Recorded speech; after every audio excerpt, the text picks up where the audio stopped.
할렐루야. 하나님께서 오늘도 저와 여러분들에게 아주 귀하고 복된 날 주셔서 주님과 귀한 믿음의 교제를 나누게 하시는 줄로 믿습니다. 오늘 함께 나누는 말씀을 통해서 우리의 심령들이 하나님의 은혜로 충만한 복된 시간이 되기를 소원합니다. 오늘 저와 여러분들이 함께 합독하신 잠언 18장 16절로 21절의 말씀은요, 아주 중요한 내용들을 좀 담고 있지요. 우리의 삶 속에서, 우리의 생활 속에서 흔히 일어날 수 있는 그런 일들에 대해서 말씀을 하고 있어요. 특별히 사람과 사람 사이에 주고받는 선물에 관한 그런 말씀과 또 그 선물을 주는 사람과 받는 사람들, 그것이 자신의 앞길을 여는 수단이 될 수도 있고 또 자신의 장래를 막을 수도 있는 그런 물건이다. 또 그러한 선물의 용도가 될 수 있다라는 것을 말씀하고, 잠언서를 통해서 수없이 전해들은 우리 입술의 말, 그 입의 말을 통해서 때로는 재앙을 만나기도 하고 그 재앙을 피하기도 한다라고 하는 말을 하고 있는데, 함께 말씀을 살펴보면서 귀한 은혜가 있어지기를 주의 이름으로 축원합니다. 우리는 살면서 선물 좀 많이 받으시죠? 선물을 가끔 받기도 하고 주기도 하죠. 근데 우리가 주는 선물이 용도가 뭘까? 그 선물을 하는 목적이 뭘까? 선물을 상대방이 내게 주었을 때 그 받는 목적이 뭘까라고 하는 것이 너무 중요하다라는 거죠. 자, 18장 16절에 있는 말씀인데요. 먼저 한번 읽어보도록 합니다. 시작. 선물은 그 사람의 길을 너그럽게 하며 또 존귀한 자의 앞으로 그를 인도하느니라. 네, 자, 이 말은 이건 지금 한글 번역 성경에서 이야기인데 원문에 있는 말씀을 그대로 다시 좀 번역을 하면, 사람의 선물은 그의 길을 위해서 넓게 하기도 하고 존귀한 자들 앞으로 그를 인도한다라는 의미를 담고 있어요. 특별히 여기서 너그러운이라고 하는 말의 뜻은 존귀하다, 고상하다, 너그럽다라고 하는 뜻을 가지고 있습니다. 즉 이 말은 사회적인 신분뿐만 아니라 그 사람의 인격의 성숙함을 나타내는 것인데, 그런 사람에게 은혜를 구하는 자가 많다라는 의미죠. 또 선물을 주기 좋아하는 자에게 친구가 되려고 하는 사람이 많다라고 하는 이 말도, 선물을 주기 좋아하는 사람도 단지 물질적인 여유를 가졌다라고 하는 것만 가리키는 것이 아니라 그 사람의 마음에 누구를 향해서 그 베풀고자 하는 너그러움과 마음의 여유를 가진 자라는 의미를 가지고 있어요. 우리의 삶의 주변을 한번 돌아보시면은요, 누군가 선물하는 것, 누구에게 선물하는 것을 아무나 하는 게 아니에요. 주변에 보면 돈이 많고 물질이 많고 삶이 넉넉하다고 해서 선물을 하는 것이 아니에요. 늘 어떤 분들을 보면 자신의 삶이 부족해도 누구에게인가 선물해주고 누구에게 베풀기를 잘 즐겨하는 사람이 있고, 또 아무리 많이 가졌다 할지라도 누군가에게 뭔가를 베풀려고 하는 사람이 흔치는 않은데, 주변에는 그런 거 상관없이 늘 베풀기를 원하고 또 대접하기를 원하는 그런 마음을 가진 분이 늘 있어요. 그분의 삶을 보면 많은 사람들에게 대우받을 만하고 존경받을 만한 자리에 있지만, 그분은 그를 다 내려놓고 늘 섬기는 자의 그런 위치에 서서 누구에게인가 뭔가를 베풀고 대접하기를 참 즐겨하는 그런 모습을 보게 됩니다. 결과적으로 이 말의 의미는요, 사람이 물질적인 여유를 가지고 살면서 또 사회적인 신분이 높은 것, 즉 그런 삶을 통해서 많은 사람들에게 존경받고 사회적인 지위가 높아졌던 이런 사람들이 복된 사람이다라는 의미입니다. 자, 그러면 이러한 사람들의 삶이 어떻게 이렇게 이루어질까? 신명기 28장 13절의 말씀에 보면 사람이 하나님의 계명을 순종하면 머리가 되고 꼬리가 되지 않게 하시겠다라고 하는 하나님의 약속이 있는 것이죠. 실제적으로 성경의 인물 중에 이런 사람들이 굉장히 좀 많아요. 동방의 의인이라고 했던 욥의 삶을 보면 그 욥은 동방의 가장 큰 자였다라고 성경에 기록하고 있어요. 요셉은요, 애굽의 국무총리가 되게 하셨고 다윗은 이스라엘의 왕이 되게 하셨어요. 또 유명한 다니엘은 어떻게 메데파사의 총리가 되는 은혜를 입죠. 하나님의 말씀, 하나님의 뜻에 순종하며 살아가니까 하나님은 그들의 삶을 높게 하시는 거죠. 그래서 우리들은 이 하나님의 말씀에 가르침에 순종해서 모든 사람들에 대해서 좀 너그러운 사람들, 대답도 안 해. 내가 모든 사람들을 대하는데 좀 너그러운 사람들, 누군가에 대해서 어떻게 포용할 수 있는 그런 마음들, 선하고 의롭고 경건해서 남을 배려할 수 있는 그런 마음을 가지고 하나님 앞에 살아가는 저와 여러분들이 되어주시길 바랍니다. 어쨌든 우리가 사는 사회는요, 선물의 효과는 굉장히 커요. 사람의 선물은요, 자신을 위한 길을 넓게 열 것이다 라는 말씀을 했죠. 자, 잠언 19장 6절에 있는 말씀에 한번 보십시오. 잠언 19장 6절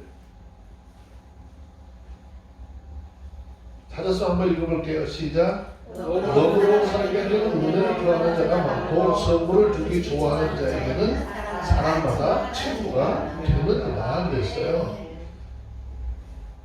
마음이 너그러운 사람들 어때요? 늘 그 사람들에게는 어떻게 은혜를 구하는 자들 자꾸 생길 수밖에 없다는 거죠. 또 누군가에게 마음을 자꾸 전하고자 하는 그런 마음으로 크든 작든 선물을 전해서 많은 사람의 친구가 되어주는 것이죠. 이 세상에 참 자기만 알고 자기 중심으로 사는 사람들이 대부분을 보면 주변에 친구가 없는 사람들이에요. 교제할 줄 모르고 삶이 내 삶의 중심으로 나가다 보니까 내 주변에 사람이 없죠. 특히 우리가 누구에게 뭔가를 나눈다라고 하는 것은 우리가 교회 안에서 신앙적으로 보면 구제라고 하는 단어하고도 연결이 되는데, 구제의 선물을 누군가를 베풀기를 좋아하는 사람, 하나님 앞에서 참으로 풍성한 은혜를 받아 누린다는 것이죠. 자, 잠언 11장 25절에 있는 말씀 한번 좀 봅시다. 잠언 11장 25절 찾았으면 한번 읽어봅니다. 시작. 구제를 좋아하는 자는 풍족하여 질 것이요 남을 윤택하는 자는 윤택하여지리라 그랬어요. 여기서 말하는 구제를 좋아하는 자라고 하는 말의 의미는 다른 사람의 부족한 부분을 채워주고 새로운 용기를 불어넣어주는 그런 사람이라는 뜻입니다. 자손을 이를 게으리하고 또 자손이 지나쳐서 이렇게 주다가 망하게 될 거 아닌가라고 하는 생각을 얼마든지 가질 수도 있어요. 하지만 하나님의 말씀을 통해서 보면 남에게 선을 베푸는 것이 얼마나 자신에게 자신의 삶에 유익함을 주는지 알 수 있습니다. 그러므로 우리 모두 이 하나님의 약속의 말씀을 믿고 주님의 사랑으로 서로 구제하고 함께 나누는 삶을 살아갈 때 하나님께서 그 손에 더 은혜를 내리셔서 더 많은 일들을 감당하게 하실 줄로 믿습니다. 우리 주변에 많은 사람들이 생각하기를 내가 이렇게 구제에 힘쓰다 보면 자신의 삶이 굉장히 어렵게 될 줄 아는 사람들이 많아요. 그런데 성경은 말씀하시기를 잠언 11장 24절에 보면 흩어 구제하여도 더욱 부하게 되는 일이 있나니 과도의 악해도 강하게 될 뿐이다 라고 했어요. 자, 여기서 말하는 과도에 아낀다라고 하는 말은 의미가요, 부정하게라는 뜻이에요. 즉 마땅히 드려야 하고 마땅히 베풀어야 할 공의를 나타내지 않는 상태를 말하는 것인데, 아낀다라고 하는 말도 역시 억제하다, 거절하다 그런 의미예요. 우리 인간은 마땅히 우리가 행위의 도리인 구제를 게을리한다라고 하는 이 말은 사악한 이기심과 탐욕 때문에 아예 구제를 보면 어떻게 외면하고 부정하게 자신의 부를 축적하는 데만 집착한다라는 뜻이지요. 우리는 주변에 어려운 사람들이 예전에는 굉장히 많았어요.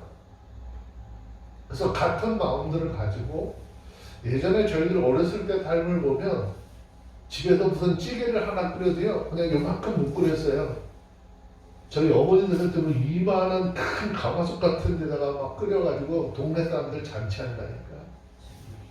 그때 참 나눠 먹는 그런 기쁨도 있고요. 누구네 집에서 뭐 한다 그러면 사람들 우르르 몰려가가지고 같이 저녁 먹기도 하고. 근데 지금은 그러한 정이 다 없어져 버렸어요. 사회는 점점 갈수록 자꾸 강박해지기 시작하죠. 자, 24절에서 말하는 구제는 어려운 처지에 있는 사람들을 도와주는 것을 의미하는 거예요. 그런데 재물이 있는 사람이 더 많은 재물을 모아서 더 큰 부자가 되기 위해서 가난한 사람들을 어떻게 돌아보지 않는다는 거예요. 어려운 사람들 돌아보지 않는다는 거죠. 그런데 성경은 우리가 왜 구제를 해야 하는지 그 구제에 대해서 우리에게 명확하게 말씀을 하고 있어요. 우리가 내 주변에 있는 어려운 사람들을 왜 돌아봐야 하는지 설명하고 있어요. 자, 신명기 15장 11절에 있는 말씀을 잠시 한번 봅시다.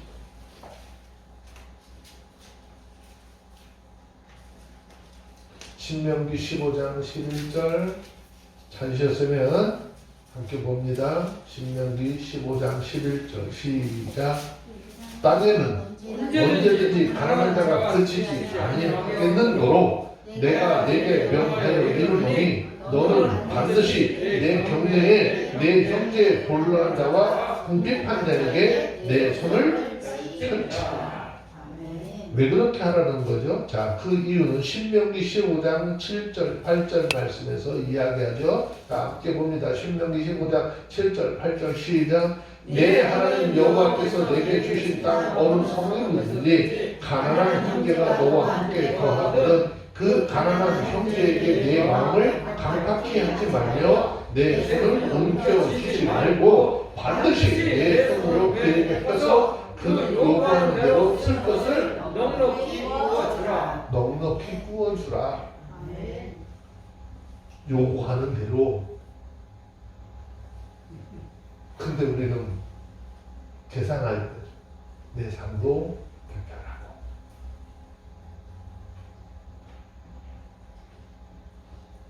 우리 주변에 이렇게 어려운 사람들이 있고 뭔가 부족한 사람들이 있는데 그 사람들에 대해서 여러분 멸시하고 그 사람들을 돌보지 않는 결과가 뭘까요? 잠언 14장 31절 말씀에 보면 가난한 사람을 학대하는 자는 그를 지으신 이를 멸시하는 자요 궁핍한 사람을 불쌍히 여기는 자는 주를 존경하는 자니라.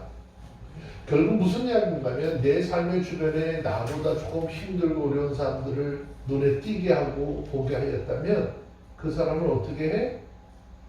사랑을 베풀고 마음을 열어서 뭔가 그 사람에게 베풀 수 있는 마음을 주는 것은 결국 뭐죠? 하나님을 존경하는지 존경하지 않는지 그 삶을 통해서 보시겠다는 거예요. 결국 이를 통해서 그 사람이 하나님을 어떻게 생각하고 있는지 하나님이 저울에 바라보시겠다라는 것이죠.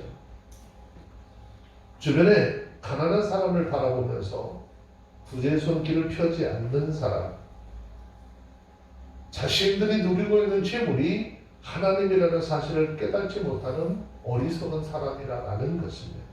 우리가 깨달아야 할 것은 하나님께서 모든 물질을 창조하셨고 관리하고 계시므로 모든 물질은 인간의 것이 아니라 오직 하나님의 소유인 것이고 우리는 잠시 이 땅에서 생명을 사는 동안에 맡아 관리할 것 뿐이다 라고 하는 것입니다.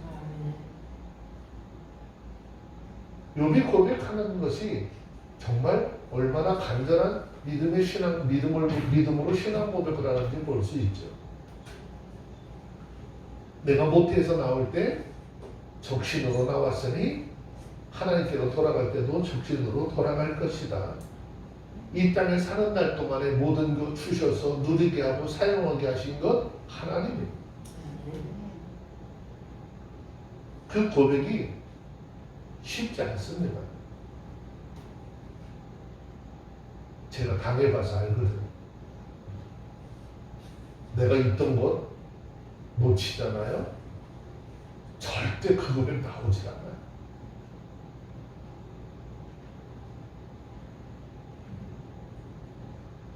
그럼 하나님께서 우리 삶 속에 이렇게 주신 재물을 가지고 어떻게 삶을 살아야 될까?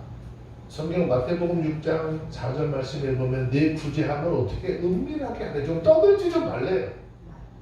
아주 조용하게 하래. 은밀한 중에 보시는 너희 아버지께서 갚으시리라. 아멘. 제발 모줌하고 동네방네 떠들고 나팔 불지 말래. 왜? 그것은 이 땅에서 많은 사람들에게 이미 어떻게 칭찬을 받았어요. 영광 받았어요. 하나님의 나라에 상급이 없어요. 뭔가 좀 많은 일을 해놓고 나서 왜 이렇게 동네방네 떠들고 내가 이렇게 했는데 그것만 아니잖아. 내가 이렇게 했는데 안 안아주니까 또 섭섭하네.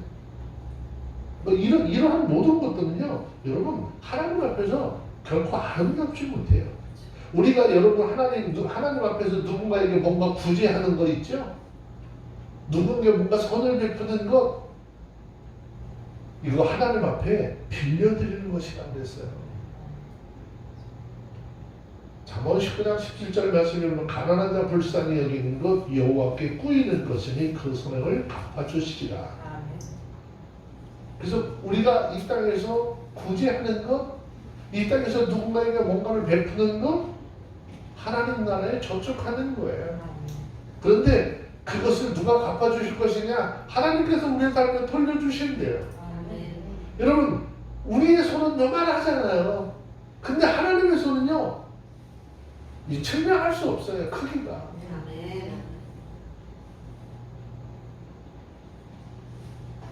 예수님께서도 누가복음 12장 33절에 보면 그런 말씀을 너희 소유를 팔아 구제하여 낡아지지 않는 주머니를 만들래요. 여러분 우리 있는 소유를 다 팔아서 구제해버리면 여러분 우리 삶을 어떻게 구차해 주실 때 있던 있는 거 다 팔았는데 그런데 그것이 뭐래요? 하나님 나라에 낡아지지 않는 주머니를 하나 만들래요. 곧 하늘에 준 바 다음에 없는 보물이라. 이 땅에서 우리가 구제하고 베푸는 것은요, 이 땅에서는 끝나는 것이 아니라 영원한 하나님의 나라에서 변하지 않는 우리의 상급으로 세워지는 또 다른 주머니를 만들어두는 보물창고가 같다라는 것이에요. 그래서 이런 구제에 대해서 신명기 15장 10절에서 내 하나님 여호와께서 내 범사와 내 손으로 하는 바에 내가 복을 주시리라. 하나님의 말씀을 듣고 하나님의 은혜로 내게 주신 것으로 교제하고 나누는 삶을 살았더니 하나님께서 우리에게 그 말씀을 따라 사는 자들에게 복을 주시겠다라는 것이죠. 그러므로 주의 사랑으로 할 수 있으면 우리 육신의 형제들 또 신앙 안에서의 형제들 온정을 베풀고 하나님 앞에 영광을 돌리시고 우리 삶의 현장 속에서 정말 하나님께서 은혜로 우리의 삶을 어떻게 베푸셨는지 우리의 삶을 어떻게 채우셨는지 그것을 증거하는 그런 복된 일들이 되어주시기를 주의 이름으로 축원합니다. 아멘. 또 하나는 우리 삶 속에 만들어지는 말들이 있다고 그랬죠. 이제 거짓말, 만들어지는 말들이 이제 거짓말의 일종인데 이것 잘못돼서 항상 어떻게 이제 법정 다툼도 일어나고 송사하게 되는 거죠. 너 정말 이 말 했어? 안 했어? 이런 따짐과 다툼 속에 나중에 이런 것에 대해서 굉장히 큰 불이익을 당하게 되는 것인데 자 18장 17절 말씀을 한번 봅시다. 읽습니다. 시작. 송사의 원고의 말이 바른 것 같으나 그 피고가 와서 밝히느니라. 그러니까 우리는 항상 범사에 어떻게 누구에 대한 이야기를 하더라도 어떤 일에 대해서 뭔가를 하더라도 항상 어떻게 신중하게 판단해서 말해야 된다는 거예요. 행동해야 된다는 거예요. 자 여기서 말하는 피고는요 그 이웃이라 그런 뜻이거든요. 사람들이 사는 곳에는요 항상 때로다가 어떻게 이해적인 관계로 해서 얽힘이 있고 그 얽힘을 통해서 다툼이 항상 일어나요. 그리고 그 다툼은 자칫 커져버리면 어디까지 가느냐, 법정까지 가는 경우가 늘 있지요. 우리가 뉴스에서 보는 대로 서로 간의 법정 다툼은 옳고 그름을 판단하는데 굉장히 어려움이 많아요. 지금 우리 매스컴을 통해서 보도되는 내용들이 다 그런 거잖아요. 뭔가 분명히 다 줬다 그랬는데 안 받았다 그러고 나는 모른다. 그걸 밝혀내는 게 얼마나 힘들 거예요. 이유가 뭘까요? 모든 사람들이 법정 앞에서 진실하게 이야기하면 괜찮은데 진실하게 말하지 않아요. 자기에게 불리하게 될 것 알기 때문에 속이는 거죠. 이런 다툼에서 원고의 말, 즉 첫 번째 사람의 말이 혹은 한쪽 사람의 주장만 들었으면 그가 바른 것 같지요. 올바르게 이야기하는 것 같죠. 그런데 피고 혹은 이웃들이 와서 이 문제가 어떻게 돼서 이렇게 되었다고 하고 밝히는 것은 그 이웃이 피고의 자격으로 혹은 증인의 자격으로 와서 그 사실에 대해서 어떻게 밝힌다는 거예요. 여기서 말하는 밝힌다는 하는 말의 뜻은 원고의 주장에 과장된 부분들이나 거짓된 부분들, 또 불확실한 것을 근거로 삼아서 아주 억측을 걸던 이러한 부분들, 자기의 치명적인 잘못과 같은 아주 중요한 내용들을, 생략한 부분들을 어떻게 지적함으로써 밝힌다라는 거죠. 그래서 우리들은 어떤 일에 대해서 판단을 할 때요, 늘 한쪽 말만 듣고 판단하지 말라는 거예요. 이게 우리 사회 속에 우리가 그리스도인으로 살아가는 이 신앙생활 속에 얼마든지 있을 수 있는 일이라는 거죠. 무슨 일이든지 두 사람의 말, 양쪽의 말을 다 듣고 그 둘을 비교할 때 비로소 어느 쪽에 편중되지 않고 부족함이 없고 올바르게 판단을 할 수 있는 것입니다. 만약에 이것이 잘못되어가지고 한쪽 사람들의 이야기만 듣고 누군가를 정죄하게 된다면, 이 사람이 나하고 가깝기 때문에 이 사람의 말만 듣고 누구를 정죄한다면 그건 하나님 앞에 범죄하는 행위가 되는 것입니다. 모든 일에서의 판단 근거는 사실에 근거해야 된다는 거죠. 또 한 가지 두 번째는요, 뭐를 판단하는 기준은요, 이성과 그 사람의 양심에 근거해야 된다는 거죠. 우리에게는 하나님께서 법을 하나 주신 게 있는데 양심의 법을 주셨어요. 이 양심의 법은요, 뭔가 불안하고 뭔가 떳떳하지 않으면 여기서 이미 벌써 두근두근거리고 뭔가 마음이 불편하죠. 근데 그것을 이겨내고 끝내 이 길이라 그러면서 간다니까? 왜? 나하고 가까운 사람이니까 나 죽어도 이 사람 편들어줘야지.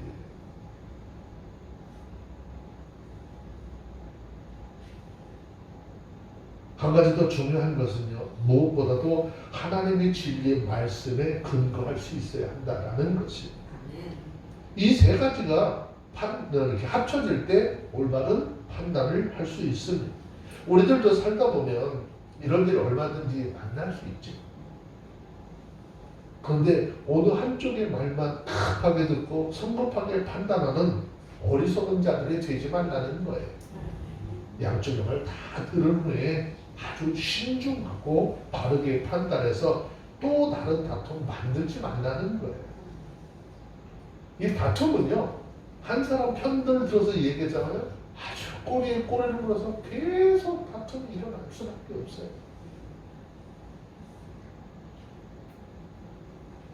예수 그리스도 안에서 제3자의 마음, 어떤 일에 대해서 이야기를 하고 혹시 우리에게 어떤 판단이 의뢰가 좀 왔을 때 있죠. 내가 이 사람하고 가깝고 이 사람하고 얼마나 뭐냐 그걸 따질 것이 아니라 제3자의 눈에서 봐요. 그리고 이야기를 해야 돼요.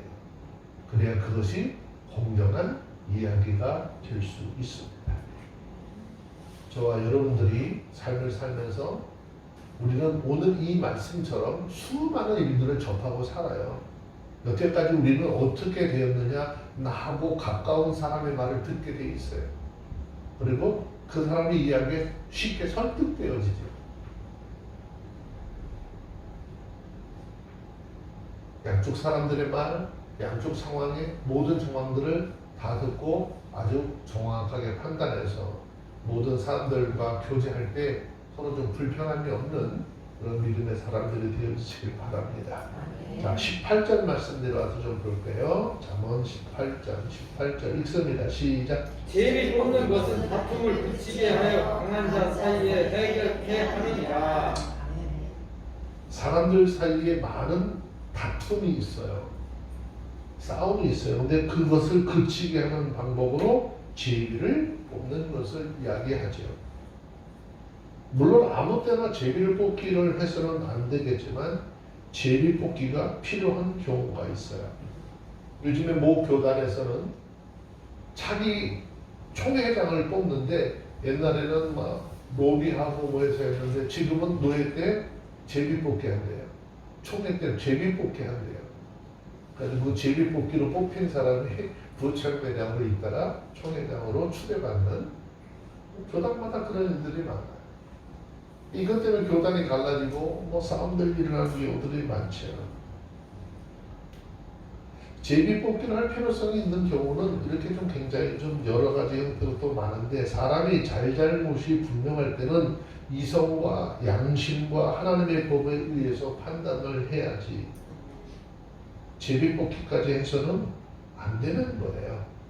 그런데 선악의 문제가 아닐 때 특히 2개 이상의 주장들이 다 선하고 또 그것들을 주장하는 사람들의 태도가 다 강경하게 될 때 그래서 그것들 중 하나를 택해야 되는데 어느 것 하나 택하기가 굉장히 쉽지 않아요. 어려워요. 여러분 그때 뭐 해야 되죠? 제비 뽑기가 필요하다라는 거죠. 제비 뽑기에는 유익이 굉장히 많아요.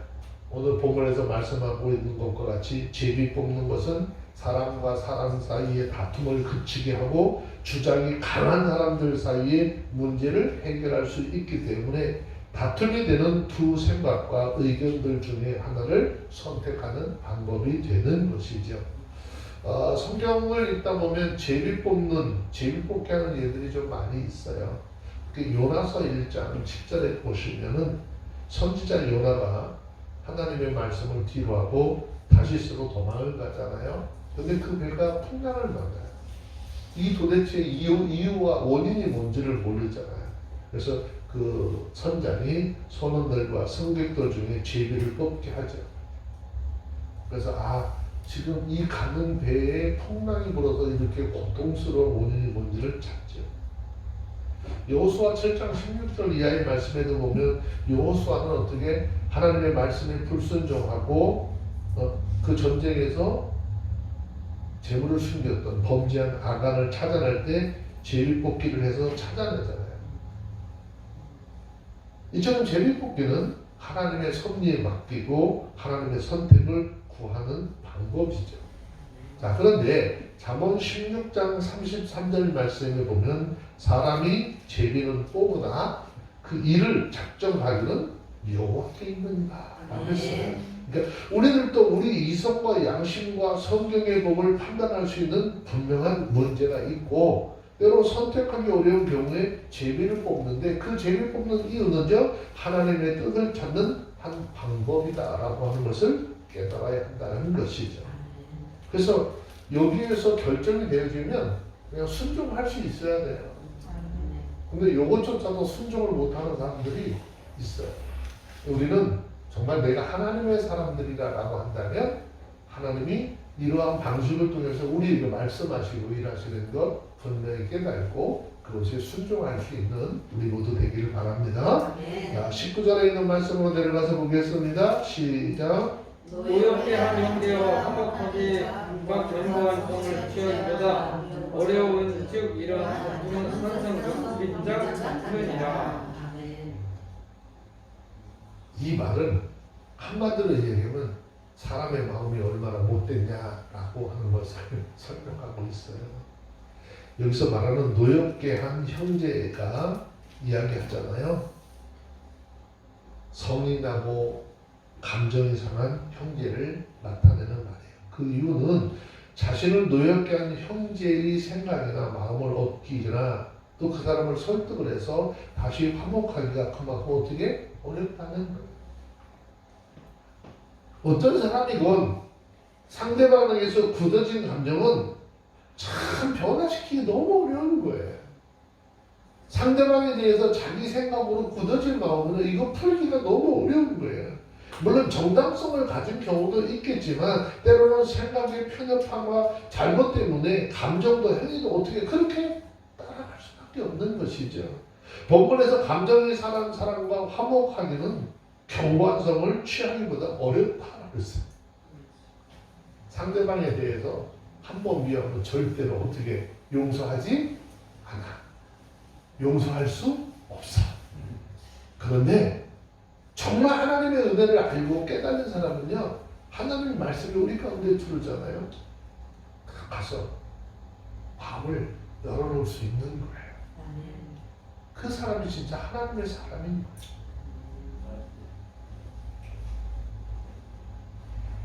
자, 자신에 대해서 감정이 상한 사람과 화목하기가 견고한 성을 취하고 또 산성의 문장, 빗장을 여는 것 같이 어렵다라고 그랬어요. 물론 견고한 성을 정복할 수 있을 것이고 또 아무리 산성의 문빗장이 단단할지라도 어떤 큰 외부의 물리적인 힘을 빌어서 열 수 있겠죠. 그런데 그것은 많은 난관을 극복하고 희생을 치러야 할 가능하다는 거죠. 마치 나이든 노인이 열쇠를 잊어버리고 집에 들어가기 어려운 것과 비슷한 거예요. 저희 어머니가 외출 한 번씩 하고 싶은데 겁이 나서 못 나가신대요. 번호키를 적어드렸는데 번호키를 누르는데 위에 3자가 안 보인다는 거예요. 나머지는 안 불렀으니까 뭔지 비밀번호 모르시겠지. 뭔가 3자가 안 보여서 누르다 안 했는데 우리 옆집에 아가씨가 둘러보고 나 이것 좀 해달라고 할 때 열어주고서는 얼른 들어갔대요.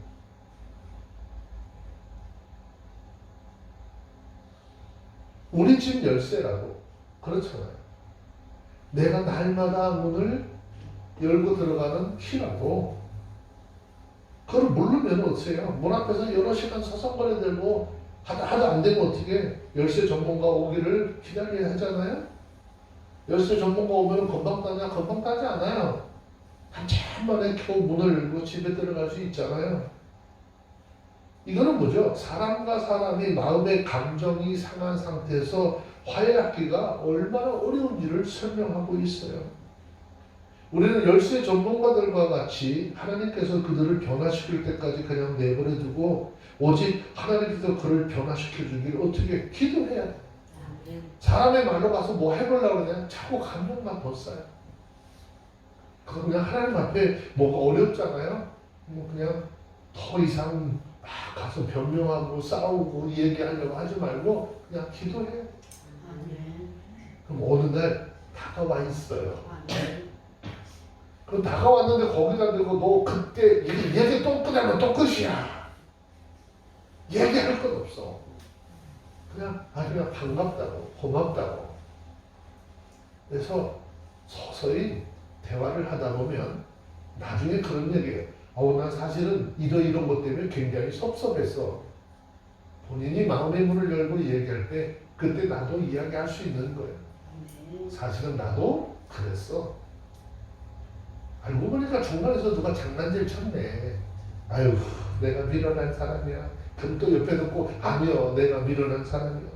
그런다니.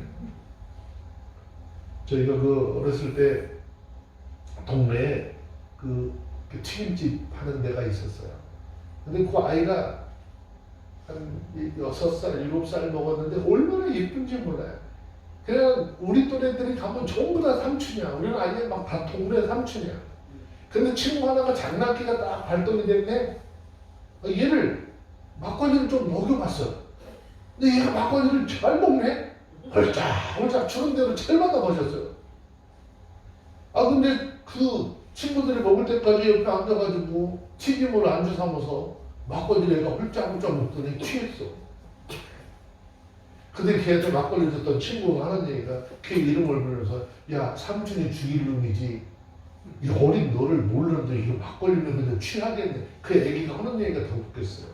아니요, 삼촌이 죽일 놈이 아니라 내가 죽일 놈이요. 왜 네가 죽일 놈이니까 주는 대로 다 먹었어요. 주는 대로 다 받아 먹어서 지가 죽일 놈이래. 너 왜 삼촌은 왜, 삼촌은 내가 귀엽다고 지금 준 거 아니냐는 거지. 참 어린 나이인데, 그때는 그 아이를 지금도 못 잊어버려요.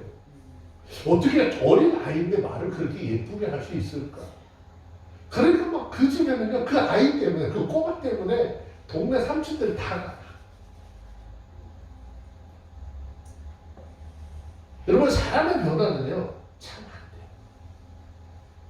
저희 모이는 목회자들끼리 얘기하지만, 사람은 절대 변하지 않습니다. 누가 하셔야? 하나님이 하셔요. 알기는 잘 알잖아요. 하나님이 하셔요. 근데 왜 하나님이 하셔야 될 걸 내가 하려고 하다가 자꾸 싸움나고 시끄럽냐고. 이제 그거 알면 그냥 하나님 앞에 기도하세요. 하나님, 저 모습이 내 모습이기도 하죠. 저 아픔이 내 아픔이기도 하죠. 하나님이 저 영혼을 사랑하셔서 친히 만져주시고 변화시켜 주셔서 아름다운 삶 살 수 있도록 해달라고 기도하는 저와 여러분들 되시길 바랍니다.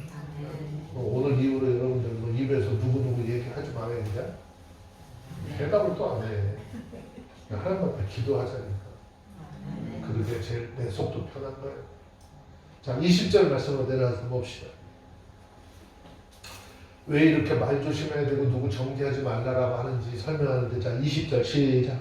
사람은 입에서 나오는 열매로 하여 배가 부르게 되나니 곧 입에서 나오는 것으로 하여 만족하게 되리라. 자, 여기서 말하는 입에서 나오는 열매, 그 입술에서 나는 것은 그 사람을 뜻하는 것인데, 자, 사람의 입에서는 어떻게 해요? 불신앙, 불평, 미움, 음란, 거짓말, 회방, 희롱의 말, 상스러운 농담 등 악한 말이 수없이 나오죠.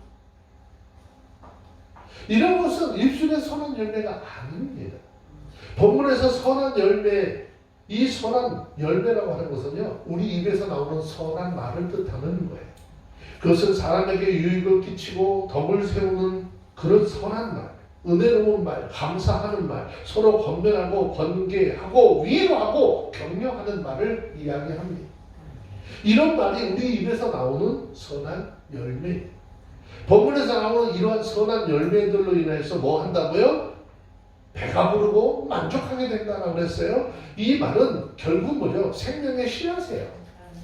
저와 여러분이 날마다 입으로 내뱉는 말은 생명의 씨앗이에요. 그래서 입에서 좋은 말이 나가면 좋은 것으로 배부르게 될 것이고, 나쁜 말을 계속 하게 되면 나쁜 것으로 배부르게 될 것이다 라는 거예요.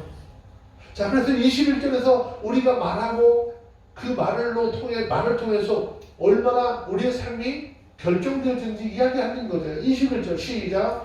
믿고 사는 것이 저의 권세에 달렸나니 그를 쓰기 좋아하는 자는 그 열매를 먹으리라. 예. 자, 20절, 21절 말씀에는 열매라고 하는 말이 또 두 번 반복되었어요. 그러니까 입에서 나오는 열매로 해서 배가 부르게 된다라고 하는 말은 곧 우리 말로 나가는 그 말이 씨가 되기 때문에 그 씨가 열매를 맺는 대로 배부르게 되어질 것이다 라는 거죠.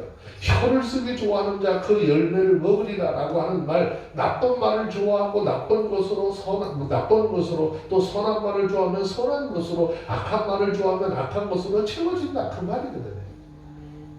이게 얼마나 두렵고 무서운 이야기인지요. 우리가 깊이 생각해야 될 건, 사람의 말은 사람을 살리기도 하고 죽이기도 하는 거예요. 위로의 말과 격려의 말은 낙심한 사람에게 힘이 되고, 또 충고의 말은 그 사람의 잘못된 것을 어떻게 반성하고 고치도록 만들기도 하는 것이. 좋은 소문을 내는 것, 그 소문의 내용이 되는 사람의 단체의 이름이 어떻게 영광이 되고 부흥하고 발전하는 데 도움이 되는 것이죠. 이런 의미에서 교회의 소문이 그리스도인들을 통해서 어떻게 하나님의 소문이 자꾸 세상에 더 넓게 퍼져나가야 되는데, 요즘에는 좋은 소문이 아니다 보니까 지난 시간에 말씀을 드렸던 것처럼 기독교가 세상에서 평화를 받고 안티카리를 생겨나서, 여러분, 우리 말이 얼마나 중요한지요. 사무엘상 25장 보시면은 다윗이 사울에게 쫓겨서 도망다닐 때 그를 따르는 부하들 중에는요 어린 아이들도 있었어요. 그런데 어디 가는 곳마다 이 다윗 일행들에게 먹을 것을 공급해주지 못하도록 사울이 전령들을 다 보내놔서 음식 먹을 것들을 구하기가 굉장히 어려웠어요. 한참 그런 배고픔으로서 굶주림을 고생할 때 나발이라고 하는 사람의 집에서 양털을 깎는다라고 하는 소식을 듣게 되죠. 아주 가뭄의 단비 같은 소식이에요. 이 당시에는요 양털을 깎는다는 건 추수하는 것 같이 잔치 베푸는 거거든요. 많은 사람들을 불러다가 잔치를 베풀고 있어요. 그래서 다윗이 직접 가지 않고 어린 아이들을 보냅니다. 그 어린 아이들 중에서도 먹을 음식을 좀 구하도록 하는데 그 집주인 나발이라고 하는 사람이 얼마나 마음이 완고했는지 음식을 구하러 간 다윗의 사람들에게 미련한 말로 해요. 다윗을 저주하고 욕하죠. 그 아이들이 그대로 와서 다윗에게 이야기합니다. 다윗이 얼마나 화가 났는지요. 자기들 군사들을 데리고 칼을 차고 그 사람을 죽이러 갑니다. 근데 그때 이 나발이라고 하는 그 사람의 아내가 이 소식을 듣게 돼요. 아유 큰일 났네. 이 남편이 아주 말을 잘못하고 잘못 사람을 건드려서 아주 집안이 완전히 다 멸절을 당하게 된 그런 상황에 딱 있는데 이 여자가 아주 지혜롭죠. 겸손하죠. 그래서 사람들을 시켜서 음식을 준비를 딱 하고 우리 다윗이 오는 길을 마중 나가잖아요. 그래서 사과를 하고 음식을 돌려주고 어떻게 해? 그 자신의 집을 치는 것을 막죠. 다시 말하면 사람의 입에서 나오는 말은 그 사람을 죽이기도 하고 살리기도 하는 것이고요. 또한 내가 죽을 수도 있고 살 수도 있다라는 것입니다. 남의 마음을 상하게 하지 말고 그 명예를 크게 훼손시키는 악하고 독한 비난, 상대방을 죽이는 말입니다. 하나님을 모르는 세상에 그런 말로 인해서 상대방의 마음이 상하여 진짜 자기의 목숨을 끊는 일이 있는 것 우리 종종 뉴스를 통해서 보잖아요. 악한 말은 상대를 죽일 뿐 아니라 자신도 멸망으로 이끈다는 사실을 기억하셔야 돼요. 마태복음 12장 37절 말씀을 보면 예수님께서 훗날 우리가 하나님 앞에 어떻게 될 것이냐, 내 말로 울었다함을 받고 내 말로 정죄함을 받으리라 그랬어요. 그럼 우리는 하나님의 말씀을 믿는 사람들이잖아요. 그러면 이 하나님의 약속의 말씀대로 그대로 될 것을 믿어야 하는 거죠. 이 약속대로 되어질 것을 믿는다면 우리는 이 세상 살아가는 날 동안에 모든 판단은 누가 하실 것이고 하나님 하실 것이고 그냥 나는 하나님 앞에 기도함으로써 삶을 살아가는 내가 여기서 막 떠들어대고 이야기하는 거 혼자 하나님 앞에 그것을 위해서 또 그때 그러지 않았어? 근데 내가 보니까 네 삶은 깨끗했니? 네 삶도 똑같았어. 더 하면 더 했지. 그 얘기 하는 거지. 예수님 자신의 눈에 들보가 들고 상대방의 눈에 티들었는 거 비유로 설명하시면서 그러잖아요. 주님이 모셨을 때 너도 더 흠이 많고 너 더 티가 많은 사람이야. 더 큰 것 가지고 있어. 그런데 네 눈에 보이는 그 조그만 걸 가지고 자꾸 얘기하지 말라는 거잖아. 우리의 말은 너무나 중요해요. 이 말은 주님 앞에 예수 그리스도가 내가 어떠한 분인지 고백하고 그 고백을 통해서 하나님 나라의 생명을 얻는 그곳에 쓰임받는 아름다운 입술들이 되기를 주의 이름으로 축원합니다. 아멘. 로마서 10장 9절 10절 말씀 한번 찾아서 읽읍시다.